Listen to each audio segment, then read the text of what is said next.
Hoje é difícil dizer onde e quando o ser humano ousou pela primeira vez se aventurar em mar aberto. Uma coisa é certa, isso aconteceu há muito tempo, ainda na Idade da Pedra. Cerca de 200 mil anos atrás, nossa espécie biológica, Homo sapiens, surgiu na África e, a partir dali, começou sua triunfante expansão pelo planeta.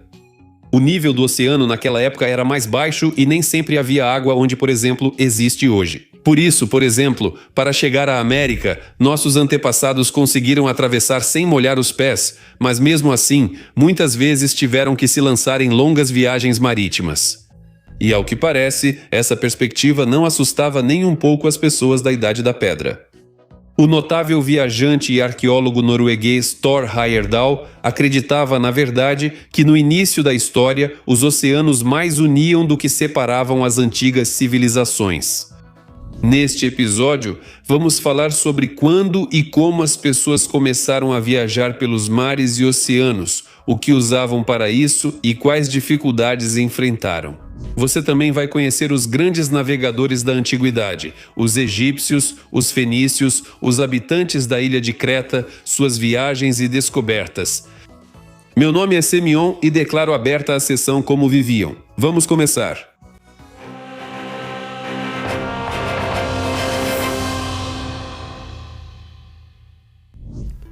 Os columbos primitivos. Será que as pessoas da Idade da Pedra conseguiam navegar por grandes distâncias? Sim, com certeza. Hoje, isso é um fato comprovado, que não deixa dúvidas entre os cientistas. Vou além. Os antropólogos têm certeza de que não só nossos ancestrais da espécie Homo sapiens eram capazes de atravessar grandes extensões de água, mas também os neandertais, que geralmente são considerados não muito inteligentes. Os cientistas ainda não encontraram nenhuma embarcação da Idade da Pedra e dificilmente encontrarão algum dia, pois a madeira é um material extremamente perecível. Não é como se fossem pirâmides ou sarcófagos de pedra. No entanto, a principal prova da habilidade náutica dos nossos antepassados é a disseminação generalizada das pessoas pelo planeta, incluindo cantos tão remotos como a Nova Zelândia, as Ilhas Havaianas ou a Polinésia. Normalmente, as pessoas da Idade da Pedra são retratadas como tolas e primitivas, embora na verdade não fossem assim. Nossos ilustres antepassados sabiam construir moradias complexas, fabricar ferramentas de pedra avançadas, se dedicavam à pintura e realizavam operações médicas. Dificilmente seria um problema para eles construir algum tipo de barco ou jangada. Pelo menos as tribos modernas que vivem na Idade da Pedra lidam facilmente com essa tarefa. Por exemplo, os habitantes da Terra do Fogo fazem barcos com peles de animais marinhos, enquanto os índios da Amazônia os esculpem em troncos de árvores. Já na época em que saíam da África, nossos ancestrais tiveram que superar obstáculos aquáticos. É verdade que o Estreito de Gibraltar ou o Estreito de Bab el-Mandeb tem uma largura pequena, por isso é possível atravessá-los até mesmo a nado. No entanto, depois, os povos primitivos tiveram que enfrentar desafios muito mais sérios, como se espalhar pelas ilhas da Indonésia ou fazer uma viagem marítima até a Austrália. Fazer isso a nado é praticamente impossível. Nesse caso, algum tipo de embarcação é absolutamente necessário. Sem algum tipo de embarcação, realmente não dá para fazer.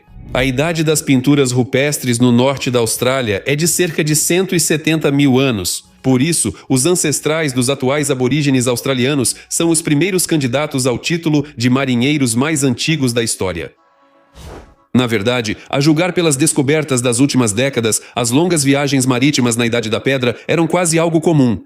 Por exemplo, em meados dos anos 2000, foram descobertas ferramentas de pedra em Creta, com uma idade de 130 mil anos. Como Creta se tornou uma ilha há cerca de 5 milhões de anos, os antigos só poderiam ter chegado lá pelo mar. Da terra mais próxima até aqui, são cerca de 100 quilômetros de viagem pelo mar, o que indica não só a alta qualidade dos antigos navios, mas também o profundo conhecimento de navegação de seus capitães. A descoberta em Creta retrocedeu o início da navegação no Mediterrâneo em 100 mil anos, mas há algo ainda mais interessante. Parte dos objetos encontrados foi feita com uma técnica que os neandertais usavam há cerca de 700 mil anos. No entanto, os antropólogos ainda não chegaram a um consenso sobre isso. A questão ainda está sendo estudada. Já que estamos falando de neandertais, como não lembrar das descobertas feitas na ilha grega de Naxos em 2019? Durante as escavações aqui, foram encontrados mais de 12.000 objetos pertencentes à antiga cultura neandertal. Antes, arqueólogos achavam que só ancestrais do homem moderno navegavam os mares, considerando os neandertais primitivos demais para tal. É provável que, após as escavações em Naxos, os cientistas tenham que repensar toda a história dos antigos ancestrais do homem. Pescadores e caçadores de baleias da Idade da Pedra. O mar era necessário ao homem antigo não apenas para viagens e aventuras. Ele o interessava, antes de tudo, como fonte de alimento. Muitos cientistas acreditam que a história da navegação começa com a pesca, e só muito depois o pescador se transformou em viajante, comerciante e depois em pirata. Alguns anos atrás, cientistas suecos, com a ajuda de tecnologias modernas, encontraram interessantes pinturas rupestres datadas do final da Idade da Pedra. Utilizando um scanner especial, entre outras coisas, os arqueólogos viram imagens de peixes, pessoas e navios pré-históricos cujas proas eram decoradas com cabeças de alce. Desenhos parecidos já foram achados na Finlândia e Carélia. A pesca era, sem dúvida, fundamental para a economia das populações do norte da Europa. Hoje, cientistas confirmam que pessoas da Idade da Pedra e início da Idade do Bronze pescavam no mar e exerciam outras atividades econômicas. Caçavam baleias e focas. Por exemplo, nas Ilhas Åland foram encontrados vestígios de muitos acampamentos sazonais de caçadores primitivos de focas cinzentas, onde as pessoas viviam apenas em abril e maio, quando era feita a coleta de gordura de foca. Alguns pesquisadores acreditam que os marinheiros primitivos descobriam novas terras por acaso. Eles iam ao mar para seu ofício habitual, depois o barco ou navio era levado por uma tempestade ou correnteza. Após longas jornadas, eles podiam ser levados até uma nova e desconhecida costa. É claro que nem todos tinham tanta sorte, mas os sobreviventes sortudos podiam muito bem fundar um novo assentamento. Se foi assim, ou se nossos ancestrais procuravam novas terras de propósito, dificilmente saberemos algum dia. De qualquer forma, centros de navegação antigos, tão conhecidos como Byblos, Tiro e Sidon, cresceram a partir de vilarejos de pescadores. Thor Heyerdahl, através de 2 oceanos. Ainda em Thor Heyerdahl, através de 2 oceanos. 8 acreditava que os povos primitivos do passado distante podiam realizar longas viagens marítimas. Quem conseguiu provar o contrário foi o lendário cientista e naturalista, o último grande explorador da Europa, Thor Heyerdahl. Ainda jovem cientista, ele propôs a teoria de que a Polinésia, na antiguidade, foi povoada por pessoas vindas da América do Sul, que chegaram lá atravessando o Oceano Pacífico. Thor Heyerdahl foi levado a essa ideia por lendas locais e pelos resultados de pesquisas arqueológicas. Para comprovar sua teoria, o cientista tomou uma atitude arriscada. Ele e mais alguns de seus companheiros construíram uma réplica da jangada dos índios sul-americanos e partiram com ela através do oceano. Após 101 dias, os corajosos viajantes alcançaram seu objetivo, tendo percorrido 8.000 quilômetros. Depois, Heyerdahl organizou outra expedição da África para a América em um barco de papiro que poderia muito bem ter sido usado pelos antigos marinheiros egípcios. Dessa forma, ele provou a possibilidade de viagens transatlânticas antigas, muitos milhares de anos antes de Colombo. Mais tarde, Heyerdahl organizou uma travessia do Golfo Pérsico ao Paquistão em um barco de junco chamado Tigris, tentando provar possíveis contatos entre os habitantes da antiga Mesopotâmia e do subcontinente indiano. Essa viagem também foi um sucesso completo. É difícil superestimar a importância das pesquisas de Thor Heyerdahl. Esse homem foi a maior figura da arqueologia experimental. Ele provou com seu próprio exemplo que as pessoas da era neolítica podiam muito bem atravessar oceanos e visitar outros continentes. Suas expedições elevaram o interesse pelo tema da navegação antiga a um nível sem precedentes e também se tornaram fonte de inspiração para várias gerações. Pesquisadores de navegação no mundo antigo.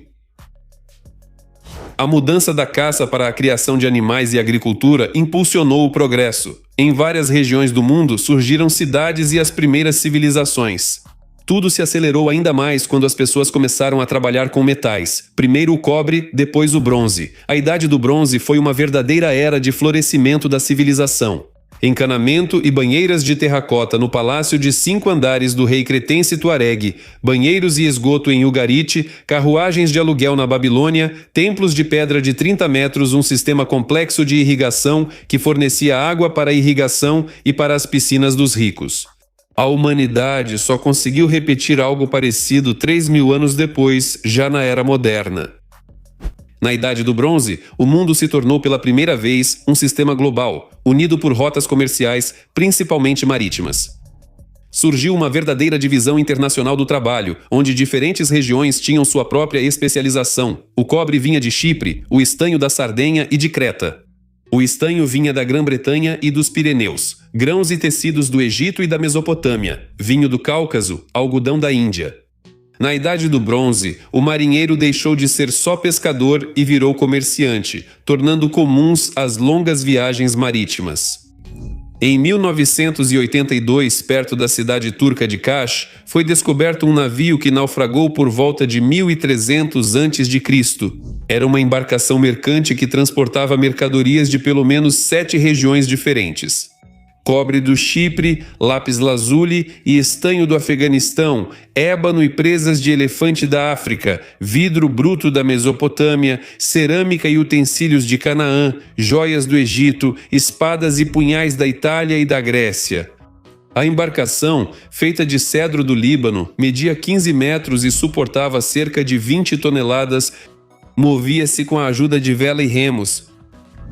Navios e navegadores do mundo antigo. Agora vamos falar sobre as rotas dos antigos marinheiros e sobre os navios nos quais eles cruzavam os mares. A primeira instrução escrita sobre a construção de embarcações data do 4º milênio antes de Cristo. Ela foi descoberta durante escavações em Ur, uma cidade-estado suméria no sul do atual Iraque. Lá também foi encontrado o primeiro manual escrito sobre o carregamento do navio e o cuidado adequado com ele. Ele data de 2.500 anos antes de Cristo.